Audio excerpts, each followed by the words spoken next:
Well, hello, and this is Hello Chaos, a podcast for founders in the thick of it, the messy middle, the questions, the pressure, the chaos no one puts on LinkedIn. No fairy tales here, just the real work of what it takes to start and build a business. Today we have on our show Gary Acevedo.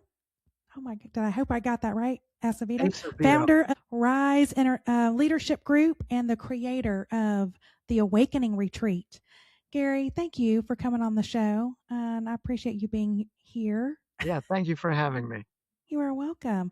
I'm excited to learn, especially in your bio. You had talked a lot about, relationship building, leadership building, and you have touched a lot of big brands, a lot of big companies, helping people scale. So I'm going to be a sponge today because I really I want to have those same lessons. But just start us out. What inspired you? How did you start the Rise Leadership Group? How did you become your own founder and in that entrepreneur space? Yeah, you betcha. My first year of college, I was brilliant and I was talented. I could do anything, but I was so emotionally lost because of my childhood. Being made fun of for being Mexican. I had become such a people pleaser Mm. that I couldn't say no to anything.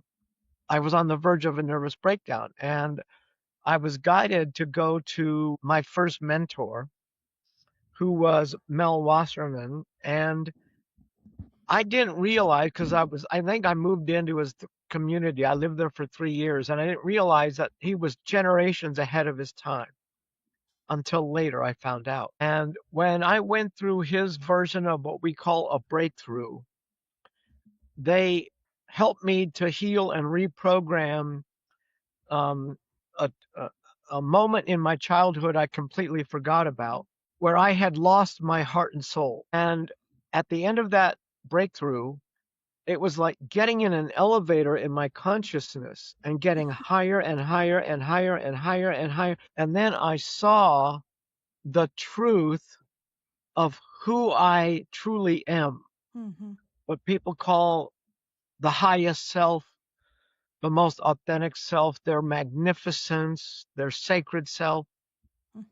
And it was so unbelievable. And in that moment, I knew that I was filled to the brim, and I knew what I had searched for my entire life, and I was now filled to the brim with it.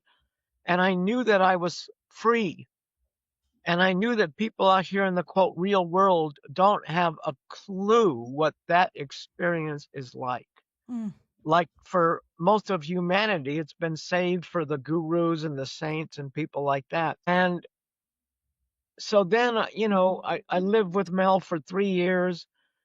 Then I came out to Salt Lake and started doing my own workshops. And then when I saw people who were like therapists and psychologists coming to my workshops, and they had never seen anything like this. So I realized how far ahead of his time my first mentor was. Hmm. So as my workshops progressed, then I started getting invited to do different companies. Like Ron and Joseph were doing a thing for AT&T when they were with the Covey Leadership Center. And when I sat in, they came and said, "Hey, would you like to do maybe 45 minutes from your workshop called The Pinnacle of Presentations?"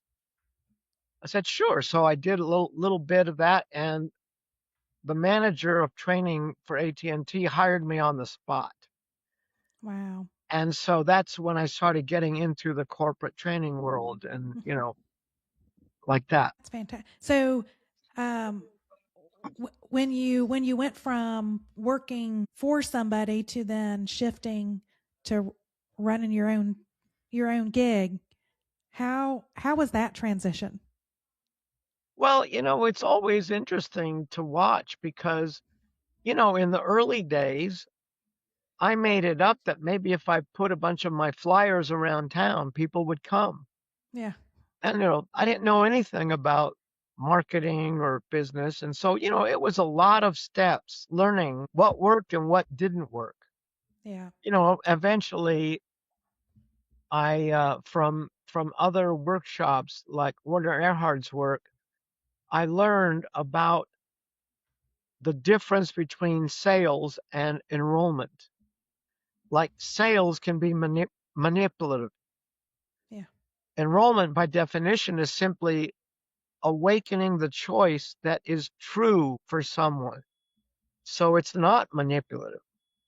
And as I got better at sales, I developed a course called Success Beyond Sales and was able to do it for like, I had a client that was making about $250,000 a year. And when I discovered that I had the power to really ignite people's success, I started doing what I call percentage coaching.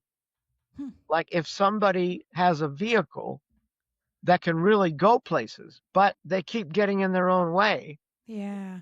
And I'm really good at helping people get out of their own way so they can show up, they can shine, they can be the gift that they came to be. Yeah. And so within about 8, 9 months, I had him up to like 70, 80,000 a month.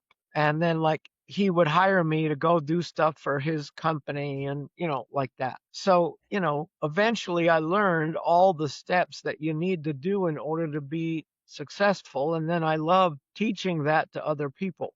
Yeah. So it's interesting. Like this is hitting kind of I don't know if it's a nerve or whatever, but it's something that our team have talked about. What we observe when we work with clients of all shapes and sizes of companies. We work with a lot of I'll call. We're either working with like smaller, medium sized, kind of like upward bound brands, or we're working with like big legacy brands. We're kind of in, and Yeah. so it's interesting to see uh, um, where you have to deal with a lot of egos in both instances, but those egos play out in different ways. Chandler, who's sitting right next to me, is one of our producers. He always goes, it's a combination of it's ego or is it ignorance, and sometimes is it a little bit of both. Of I'm course. curious, like, what do you see? I mean, you've worked with like a lot of trying to coach through that, like that personal breakthrough of you've got to do that self introspection to go, are you the bottleneck? Are you getting in your way? Are you really kind of holding on to, some Yeah. fear of letting go, or, Yeah. or is it just because you're, uninformed Yeah. and your mindset? So we're like, are people ready for really change? People say they want to grow, but you have to be ready for that. Do Yes, you, do absolutely. you, or do you get people to go, oh, I'm going to tell you, I'm going to get you ready. I'm going to flip that switch in you. Or do they need to come with that in mind? Both. I learned early on that the greatest key that any presenter has at their disposal, like whether it's a fifth grade teacher or a Fortune 500 CEO, the greatest tool for any presenter is called the space of a Hmm. room. It's that invisible atmosphere that gets people leaning forward in their chairs, laughing at the Hmm. jokes, having insights, ahas, revelations, etc. And it turns out, even when I teach like AT&T or other Fortune 500 companies how to train their trainers, most companies, their training inadvertently is ass backwards. Like the greatest tool called space is synonymous with subconscious safety. It's So when I train trainers, I teach them, like I have a manual that has over 100 tools. How do you inject a little more subconscious safety? hmm, Not only with these 100 tools that you're using, but also with the way you design your training, because a successful design will have 7 phases. And if you design it according to those phases, you've got a successful training. But okay. safety is absolutely essential. So over the years, I've become better and better at learning how to gauge where is somebody's safety level, Hmm, because I have to get them from that level up to the next level, up to the next level, right. so I can keep them moving to higher ground and getting the stuff that they don't even know that they don't know. Right. Is that so? We call that in like our world. I always, whenever we do present, we're always trying to frame whatever the context, whatever the decision is, and so that we try to make the information more acceptable. Try to reduce whatever the fear is of like acknowledging you're not alone and all of that, but also you're getting ready to enter into this phase of decision making. Let's frame it in a way that makes it feel less personal, less risk, and more. Is that part of that space, or are you talking about like a different Well, that's one of the tools one of the that two? that Okay, comes from NLP called reframing, yeah, or I call it recreation. But you're right, and the truth is that they need the person, whoever it is. There's basically two theaters in our consciousness. One is the fear-based theater, which is right, what drives all the non-working behaviors, all the egos, yeah, all the defensiveness, everything that makes somebody non-productive.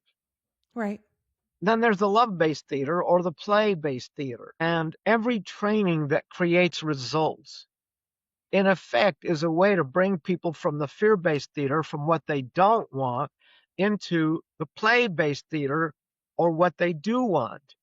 And a really good example of that is that when I started doing percentage clients, like I took a millionaire from $1 million a year to like 7, 8 million a year. And I thought, wow, I should have taken a percentage of the increase instead of my top hourly rate, right? right, So I started doing that and I learned a lot in the beginning. But an example of what I'm saying is that most people who make a lot of money, they think that the reason they make so much is because they work their ass off. right, And the truth is that's actually ass backwards. You don't, when people get scared, they get busy trying, pushing, trying, effort, struggle, burden, stress, strain, and it diminishes their productivity.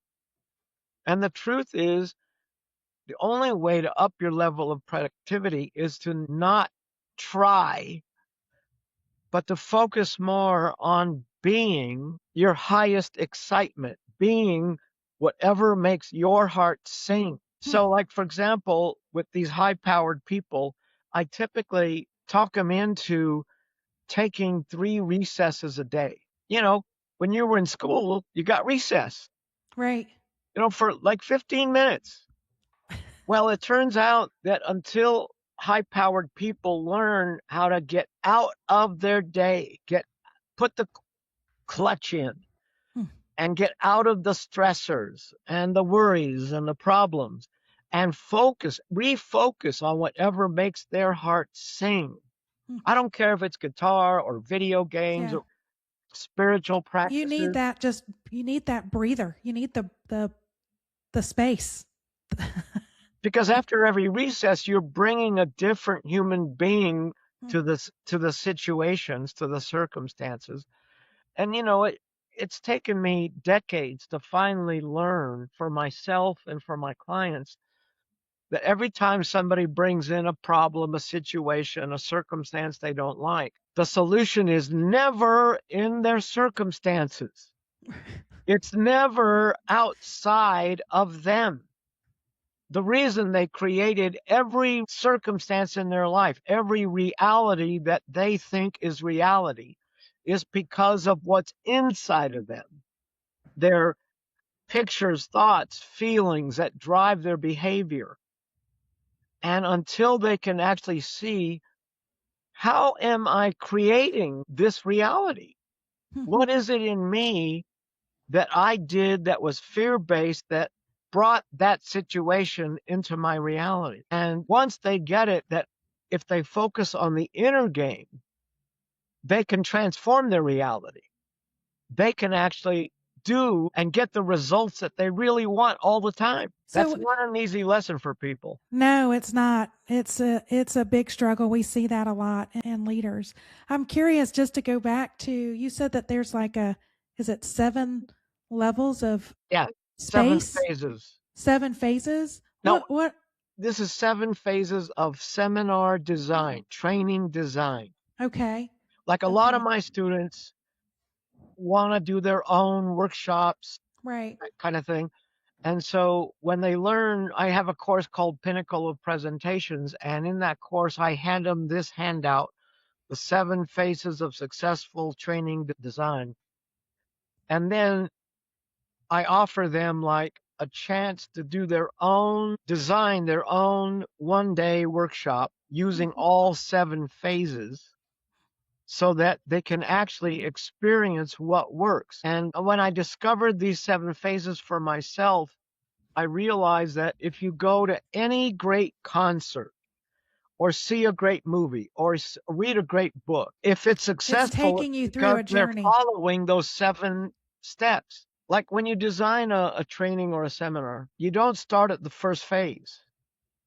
You have to start your design with phase 5, which is the crescendo.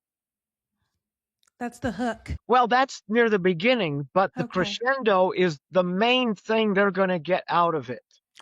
The main Okay. revelation, like when I designed Success in All Relationships, I had to look and see what's the main thing that's going to really empower people in their relationships. And then I said, okay, the main thing is communication, and I have revolutionary communication skills that I haven't seen in any other training. So I had an experience, like a visualization that would have them have a very deep, moving, inspiring experience of the power to really get through to their loved ones and the projects that they want to influence. And so, I started with the crescendo, and then you do your pre-course packet and your warm up and your first talk, all the things. At one point you rub their nose in what's not working. So, it's like, if you don't mind, I want to give a story because Yeah. we have 2 tools in that course, the relationships course, that I use in the corporations as well. One of them is how to melt your favorite jerk. Melt your favorite jerk. Yes. That's a great.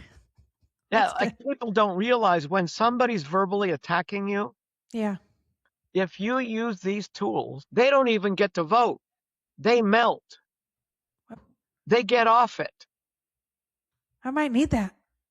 Everybody does. Everybody. And so, We've had some not so kind clients oh yeah. where yeah, Oh yeah. yeah. Oh yeah, the people that need it the most are the most unkind. Yeah.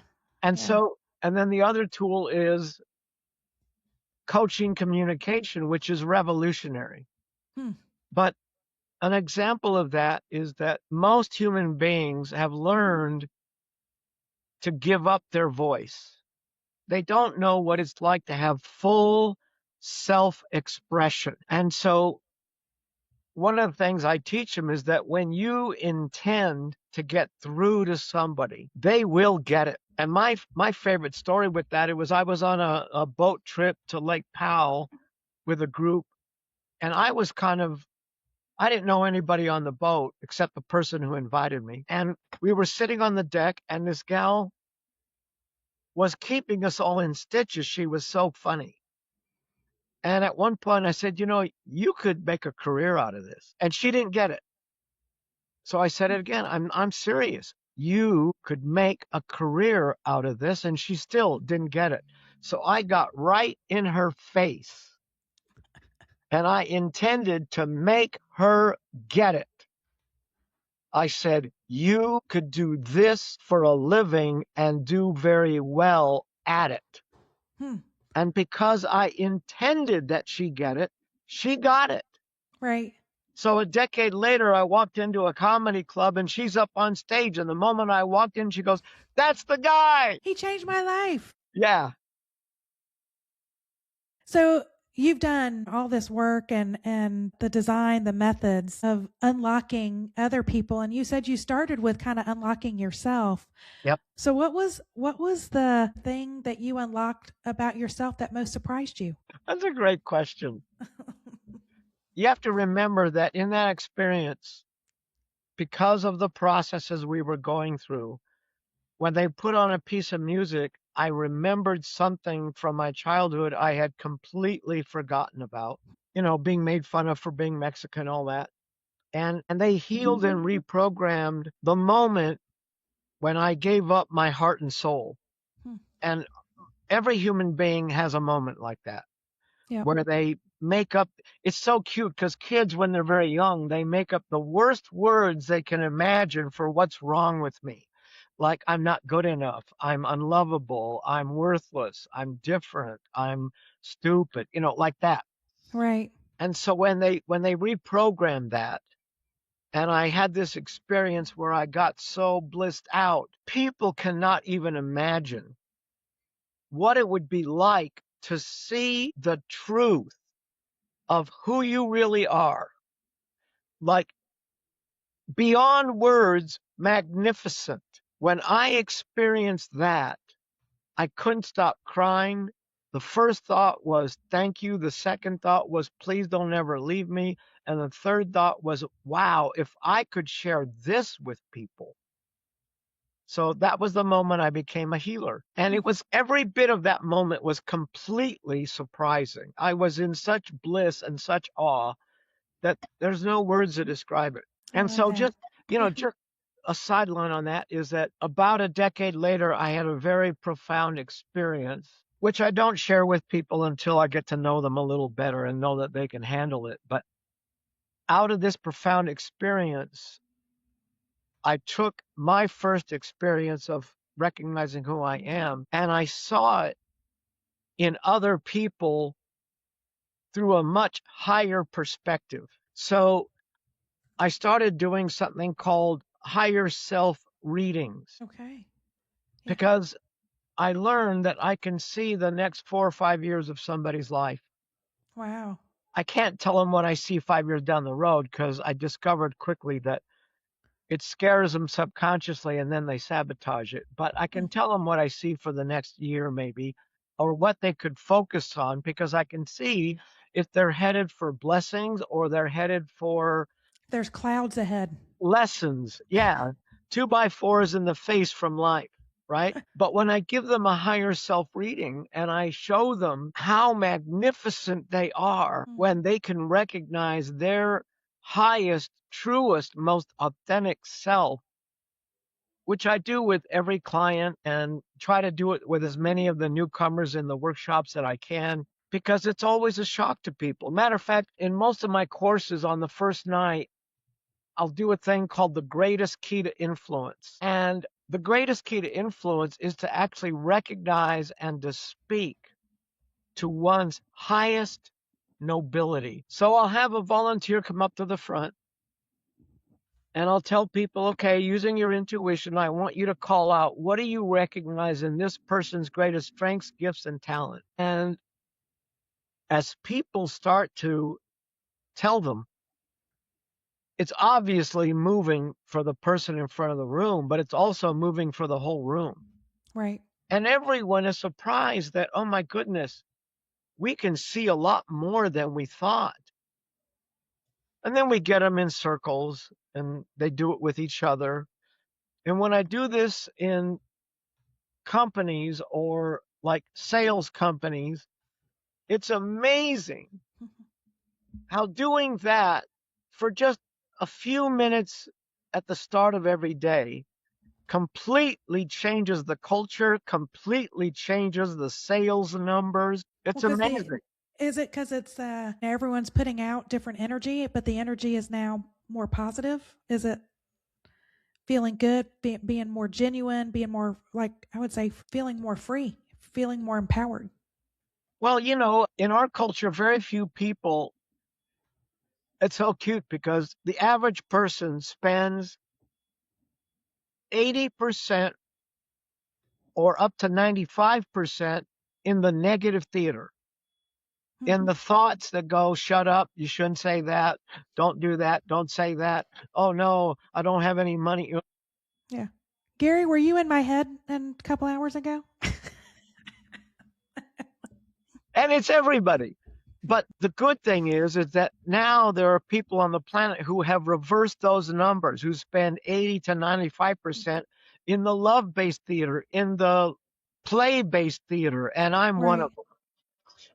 So when you go and work for companies and you walk in the room, is the majority before you, like the reason you're there is because they're playing in the fear-based theater? That's their mentality. It's a fear culture, and you come in and you train them on how to be more of a love or a play based. So is that more like abundance thinking? Is that more giving people grace, giving people freedom to um, ideate? Like, Yeah, right am I on the close? money. Right Oh, on I the am. money. I was like, I'm guessing here. Am I? No, you're exactly right, Okay. and that's what you're describing is the future of Okay. of corporate America, Which one? Fear based or love based? love-based. You said that's the. So are you seeing a trend where the Yes, fear based is kind of going away, and this newer yes, generation, the newer leaders are coming in, yes. and it's much more about Play, grace and play play and and relax, empowerment? less stressful, and Yeah. learning how to, instead of doing effort, struggle, burden, stress, strain, they learn how to play at 100% so Hmm. they can dive in wholeheartedly. I Is remember when Ron and AT&T hired me to do something for them, and Ron McMillan joined me, and I had three endings planned, and I wanted to see if Ron felt like I could do the most powerful ending. So when we got to that part, I went over to him and goes, "You got him. Do the most powerful ending." So I did a thing that we like to call, not in companies, but when I do the public workshops, we call it the heart of the human spirit. hmm, I had them go through an imagining exercise where they imagined their all-time favorite books, their all-time favorite movies, their all-time favorite heroes, whatever. And then I had them be the music or the heroes or whatever and say, I am this music and I am adjective, adjective, adjective, adjective, adjective. And my message to the world is one sentence bottom line. And in it, they didn't know it, but what they are actually discovering is their core, hmm, their essence, yeah. what some people would call soul. Hmm, Because whatever you love the most is a mirror reflecting back to you your core, your essence, your soul. yeah. So when this workshop was over, people hung around and didn't leave for like almost an hour. And the guy who hired us came over and said, "When's the last time you saw a corporate training that the moment it was over, people didn't rush for the door?" He goes, Right. "It's almost an hour and nobody's leaving." That's the best sign. That knows you're doing something right. And that's fascinating to me. And it actually gives me a lot of optimism and hope that because we feel like when we're transforming brands and we do what we call inside out workshops and culture teaching of like how do you take the brand and infuse it down through the people, we face so much fear in organizations, and it's just strange to me of why are we so afraid? And they're like, is it this is going to be the wrong decision? Like, we sat and spent a lot of time on what the brand is. We've got great clarity. Now we've got alignment at one level, but we've got to tell that story and get the entire organization aligned. And it's just interesting. Like, the organizations that we're most successful with are ones that embrace it.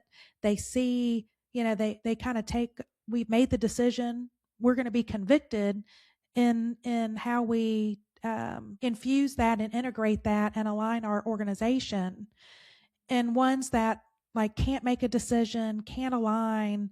What comes back all the time is, I have anxiety about this, or it is truly like this weird fear. And why we changed kind of our branding system to be called brand therapy, because we felt like we were literally coming in as brand strategists, but it was really, we are therapists, we're counselors, we're coaches, Yeah. just getting leadership alignment. And Yeah, I guess that's a mindset. Maybe because I live in the play and the love based theater, but I meet more people in this fear based, and I'm trying to figure out how to help those organizations breathe. absolutely. I'm so proud of you. Way to go. Way to go. Like you guys are truly making a difference. I mean, you're my favorite kind of people. And, I want to tell you something. When you see so many people being in fear, it's fascinating because knowing what you need to do is not the same as doing it. And then you ask yourself why? Why are people so good at self-sabotage, at, resisting, avoiding, Yeah. procrastinating, right? And Well, and I've been in that journey too. of course, Of, all of I us mean, have. I can tell you, there are things that I've been in an Yeah, avoidance season. I've been in a I didn't know myself season. I need to get out of I'm a bottleneck season. But it's always like yeah, but I'm doing constant audits of yeah, myself. yes, yes. Yeah. What people don't realize, people think, people believe the myth that what they're most afraid of is rejection. Hmm. And people are afraid of rejection, but compared to the fear of success, fear of rejection is like nothing. What people are really afraid of is the fear of success Of because it might. because they're pushing on the envelope of what's wrong with me. And they're Okay. afraid to find out that maybe it's really true.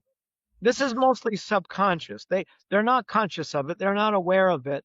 They Yeah. just keep noticing, why do I keep doing this? Now, I'll give you another example because in my early days, I was a Gestalt therapist and I took Gestalt therapy and I basically evolved it to be something that the layperson could do. And I found out when you put two chairs facing each other and talk out loud to yourself, you bring things from subconscious to conscious. And what's fascinating is that people don't realize that everybody in their head has a parent and a child. When the parent is nurturing, the child is automatically creative, spontaneous, and innovative.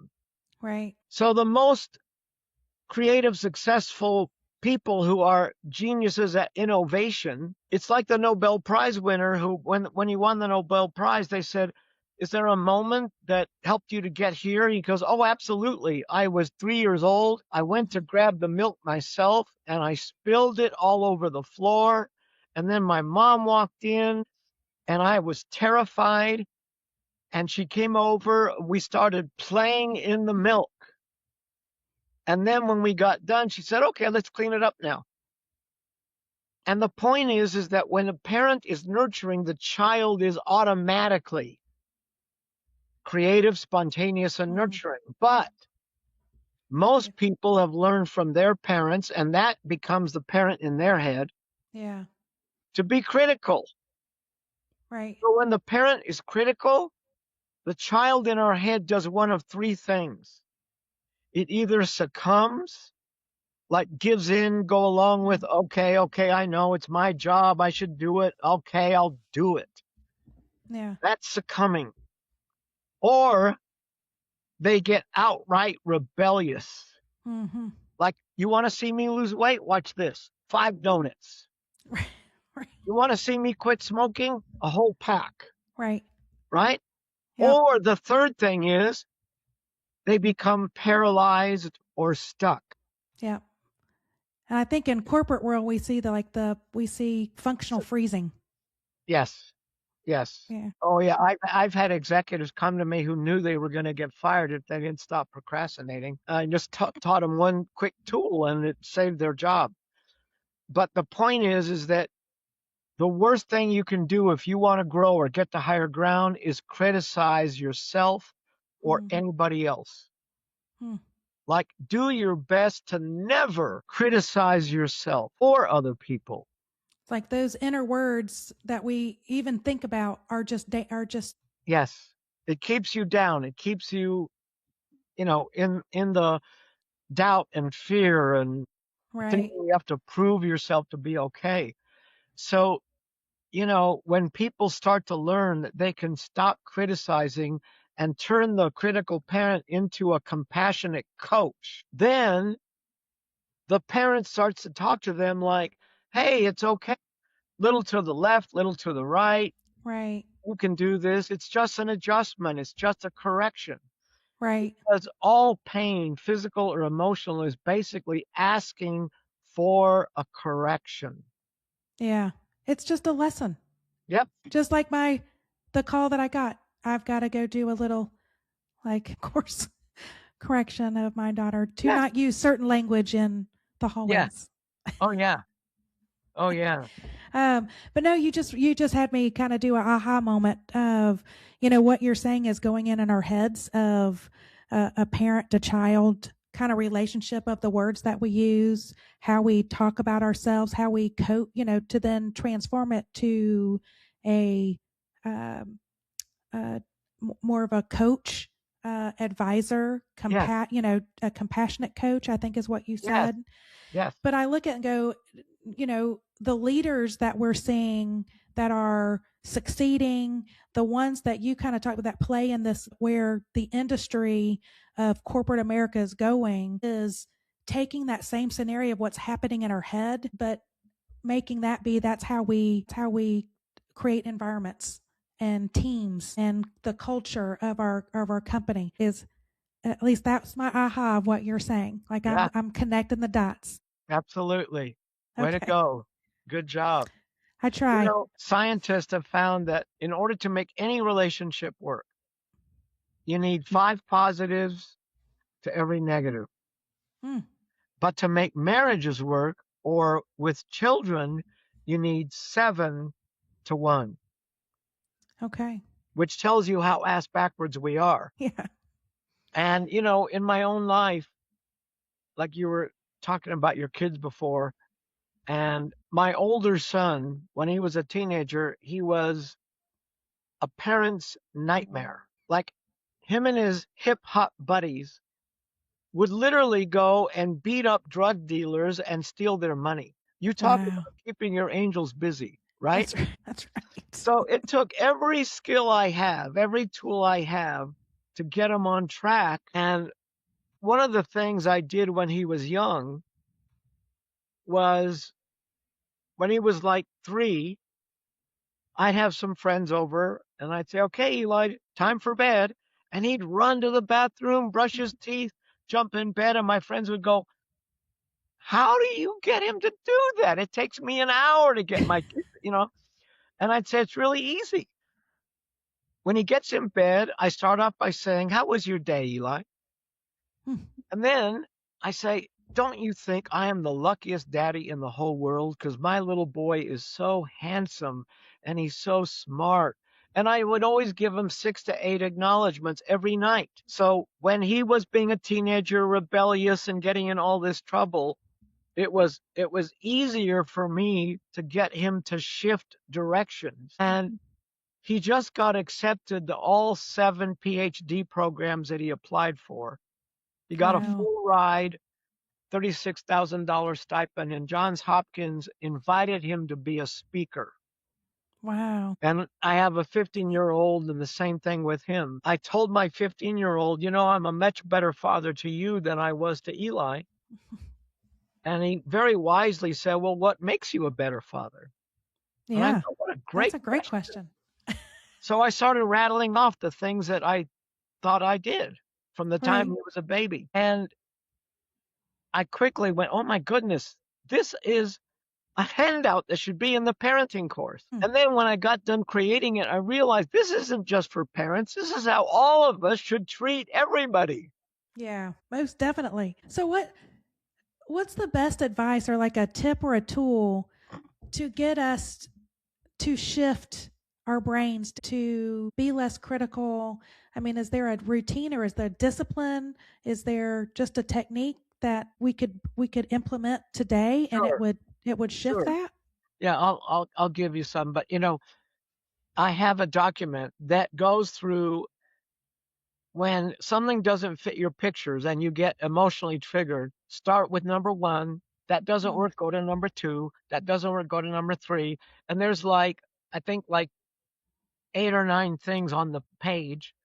And the last one is the awakening style breakthrough, which, if nothing else works, that handles everything. But I'll give you the beginning one. And it's called Learn How to Hang Up the Phone. All right. And now this generation doesn't have, we have to do, I grew up with I knew how to slam the phone down. Yeah, yeah, right. So, This, today would be like closing the phone, whatever. Okay. But what it means is every time you notice a negative thought, and I mean any negative thought, yeah. So worry, I call the worries, the stress, demon, those like ghosts that come in questioning your decisions, all that. Yeah. everything that is in the fear based theater, Hmm. you literally take that thought, imagine it going into a separate room, and then refocus on whatever makes your heart sing. Like Hmm. the negative thinking is simply a computer that knows how to show you everything you don't want. Right. But the opposite of what you don't want is what you do want. Hmm. People don't realize that when they're immersed in their problem, their circumstance, their lack of this or that, lack of money, lack of love, they don't realize that as long as they're in that thought, they are literally walking toward that thought. Yeah. They are manifesting more people and situations to treat them that way. Yeah. And when you refocus, when you take the don't want and say, what is it I do want? Because the don't want is actually telling you the opposite of what you do want. If you focus Right. on what you do want, you can now begin to focus on your highest excitement. As long as you keep following your highest excitement, life will guide you. You will then become, you will show up, you will shine, you will become a voice for the sacred, you will move mountains. Fantastic. Okay. That's just the first of the 9. So That's the, okay.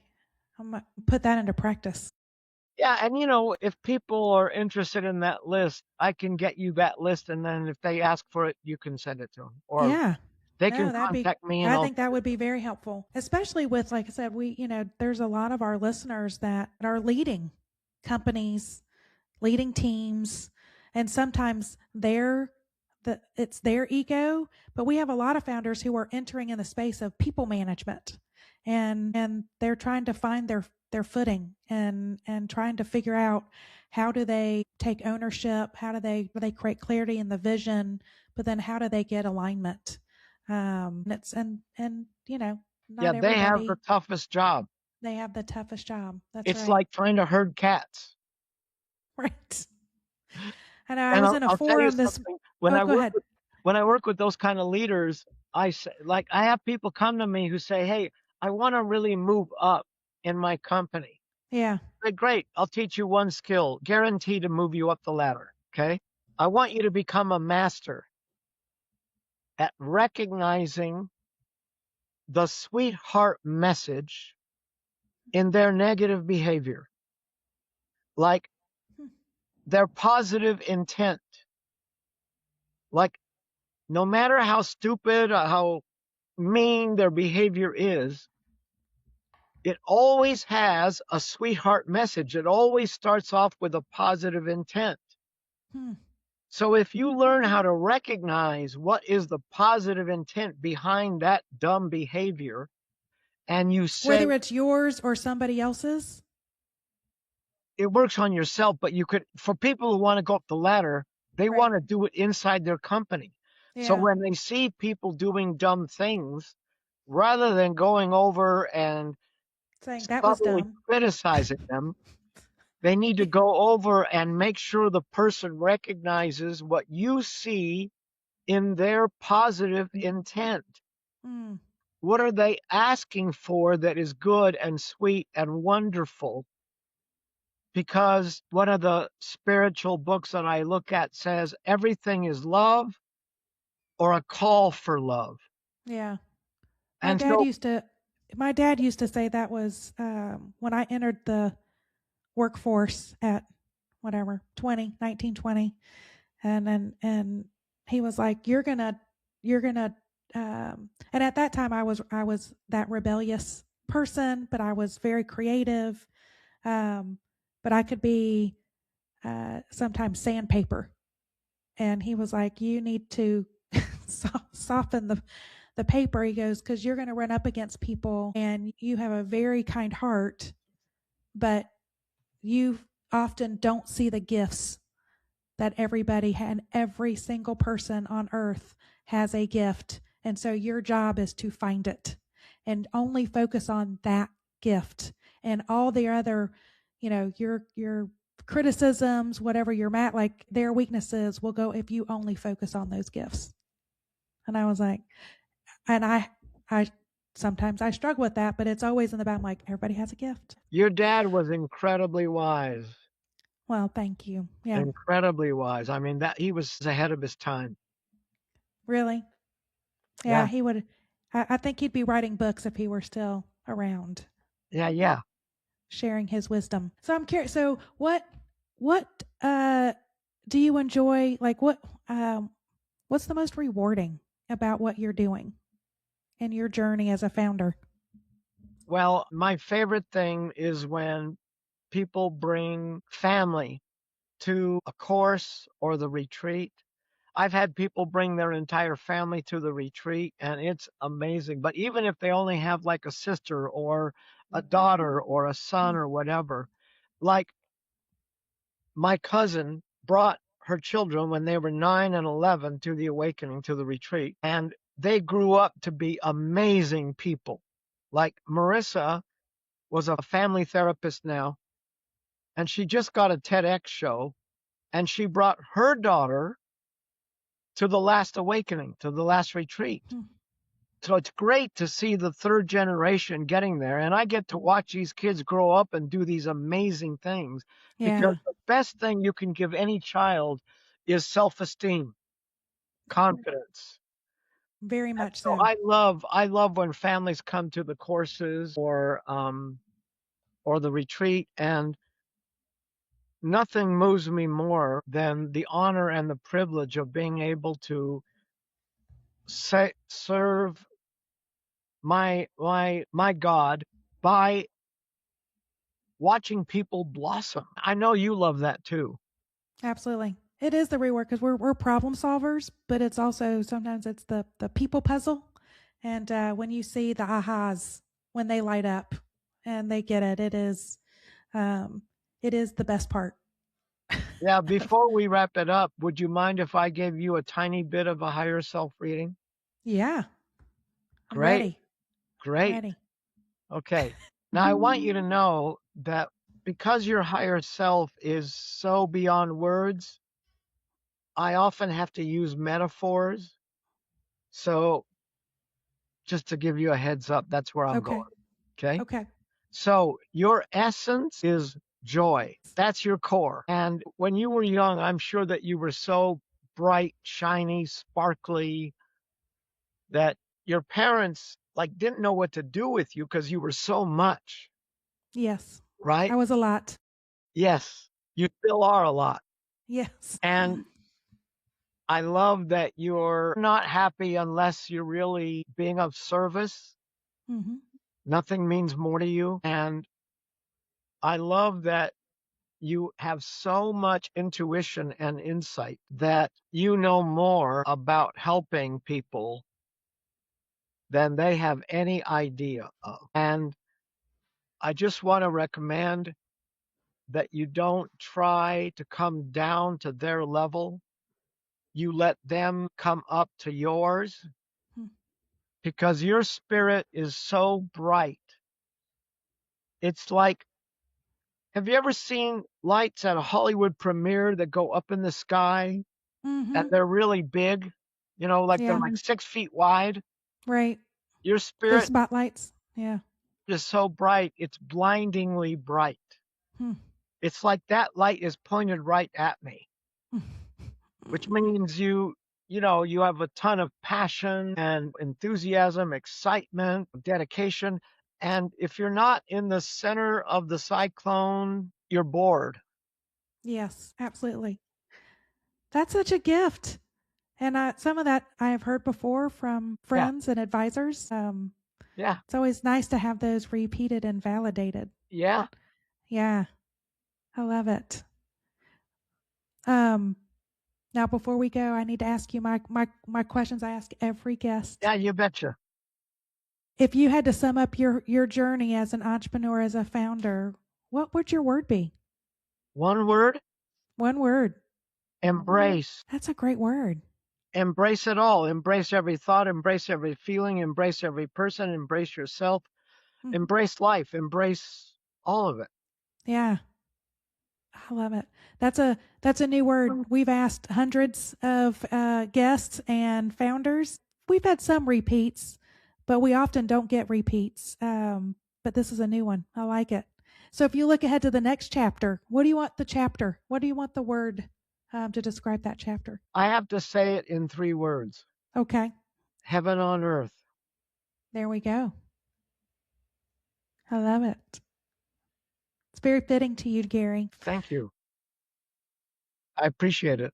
Well, okay, so before we go, what if we met a year from now? I came out to see you. We're grabbing some coffee. What are we celebrating? What's the win in your world that we're celebrating a year from now? We're celebrating that more and more people, we have the privilege and the honor of supporting more and more people to get to higher ground. Like we Yeah, would share back and forth how many people you've influenced in the last year, how many people I've influenced, some of our favorite success stories, right. some of our profound moments. So amplifying our impact Yes, through our influence. All right. I love it. Um, Well, I appreciate you being on. I know we could spend a lot more time talking. I'm yeah, fascinated with what you do. I think there's a lot of alignment with what yeah. we do in the branding marketing world. But before we go, how can people find more information about what you do, help to support you, engage with you? Where do Thank you you. want to find them? Our website is called Rise Leadership Group. And for those who might be interested in supporting me or getting a copy of that handout, you can email me to gary@riselg.com. Fantastic. Gary, thank you so much. I loved this episode and this conversation. Thank you for having me. Thank you. And that's a wrap on today's chaos. But the work doesn't stop here. If this episode felt familiar and you enjoyed it, you're not alone. So subscribe, share, and leave us that 5-star review on Spotify. It helps us. It helps more founders really find their way through all the noise and clutter. And if you're craving clarity, not more chaos, our sponsor, Bright Marketing, offers a founder clarity sprint designed to help you get unstuck, get you focused, and moving forward with confidence. And you can explore that offer and more founder tools and episodes over at orangewhip.com. That's orangeuip.com. That's for a work in progress. Or shoot an email to hello@orangewhip.com. Until next time, stay curious and stay a little scrappy. And remember, we are all a WIP, a WIP. See you again next week.